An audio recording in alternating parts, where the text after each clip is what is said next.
Hello mga ma'am! So ito na nga po yung karugtong ng aking mini vlog kahapon. Pagkatapos nga naming magagahan ng mga bata, eto nga't nasisikipan na naman ako din sa aking mga nakikita.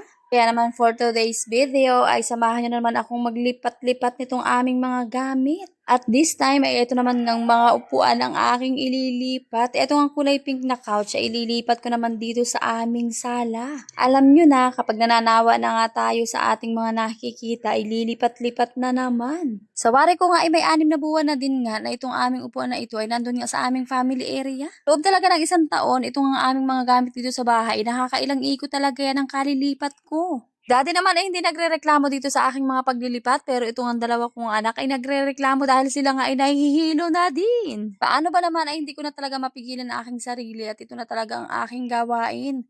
May vlog man o wala ay talaga namang ito'y ginagawa ko na mula pa noon. So ayun na nga dahil wala naman akong ibang aasahan ng pagbubuhat din ay naku po ay muntikan pang malaglag yung aking cellphone at nasagi pa nga na rin aking hinihilang upuan na ari. Ako lamang naman talaga lahat ang gumagawa nito at wala nga ni akong katulong. Hindi ko pa naman maaasahan itong dalawa kong anak dahil maliliit pa nga ni.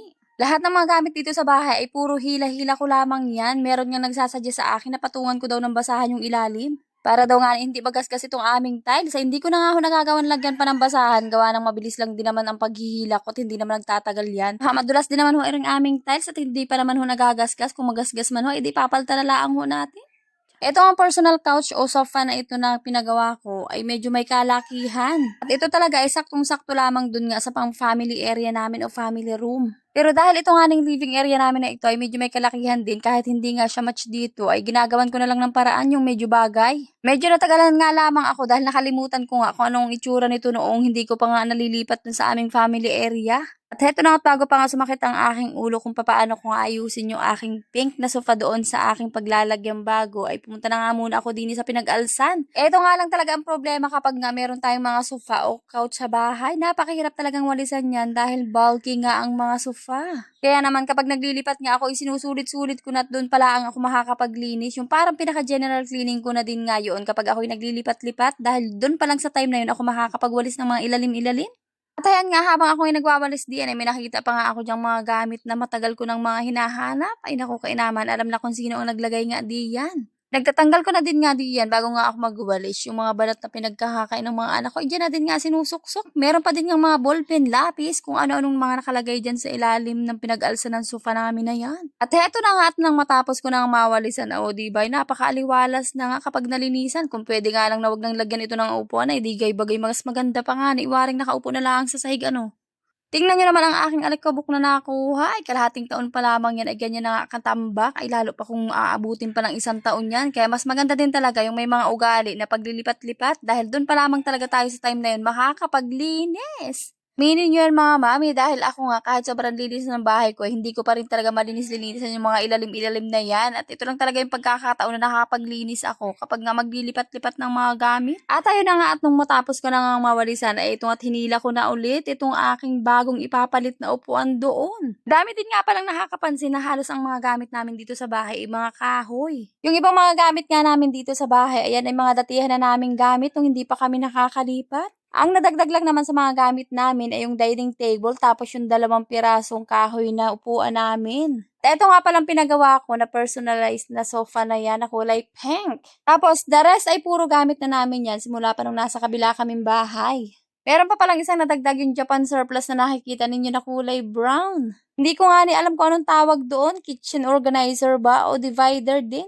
Basta yun ay nabili ko lamang ng 12,500 sa Japan Surplus at nagandahan din nga si daddy doon.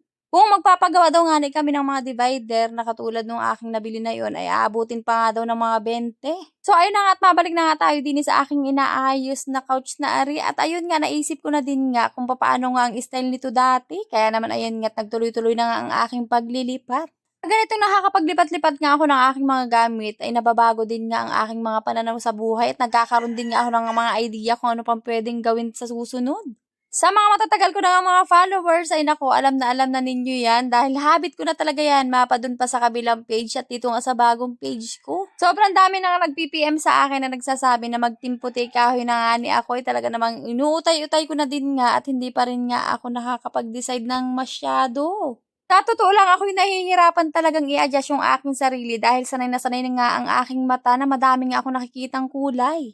Ewan ko ba dahil hindi talaga ako nasanay na ang kulay na nakikita ko sa loob ng bahay namin ay yung 2, 3 kulay lamang. Pero huwag kayong mag-alala sa mga nagsasadya sa akin dahil yung kulay puti ay binibigyan ko na nga din ng justice dito sa loob ng bahay namin, justice talaga. I mean, nilalagyan ko na din nga ng kulay puti dito sa bahay namin ngayon. Pero wag ho kayong umasa na lahat ay puputuin ko yan o yung gusto ninyo na gray and white nga ni. Talaga namang hindi ko magagawa yun.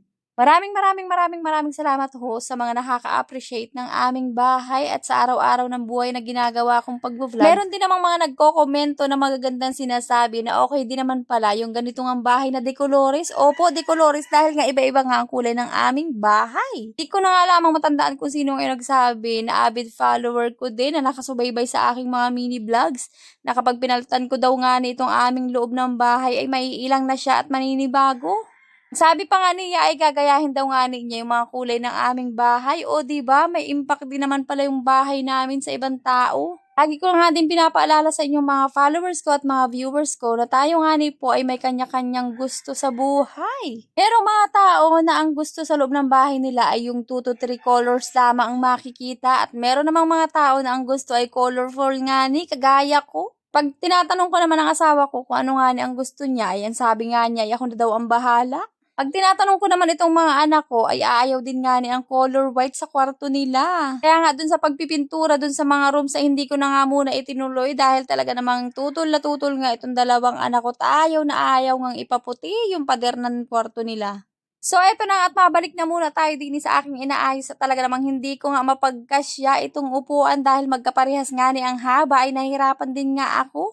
Medyo sumikip nga dito sa areang ito gawa ng yung divider namin na pinaglalagyan ng TV ay nailipat ko man din diyan. Kaya ayan nga't aking inuurong-urong muna para nga magkasya. Alam niyo sa totoo lang kung hindi lang mabigat yung aming divider na yan ay baka yan ay nailipat ko na din uli dun sa dati niyang kinatatayuan.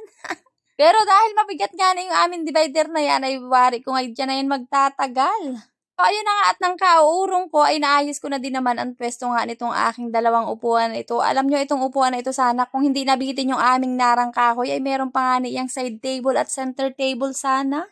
Meron pa namang mga natirang kahoy kaya nga lamang hindi na nga sakto para sa center table at sa side table ay sabi ng asawa ko ay ayaw nga niyang may mix yun at ang gusto ay puro nara lamang. Nag-iipunan ko nga magkaroon ng side table at saka anong center table na pang ipapartner ko nga din sa akin 2 kahoy na upuan na ari. Medyo may kamahalan lamang nga talaga kapag nga nara ang ating mga furnitures. At eto na nga at natapos na din nga akong maglipat-lipat at tinabot din nga ako ng halos 2 oras. At eto na nga po ulit ang aming sofa din sa aming living area na wala nga lamang yung divider din ganun pa rin naman sa dati yan.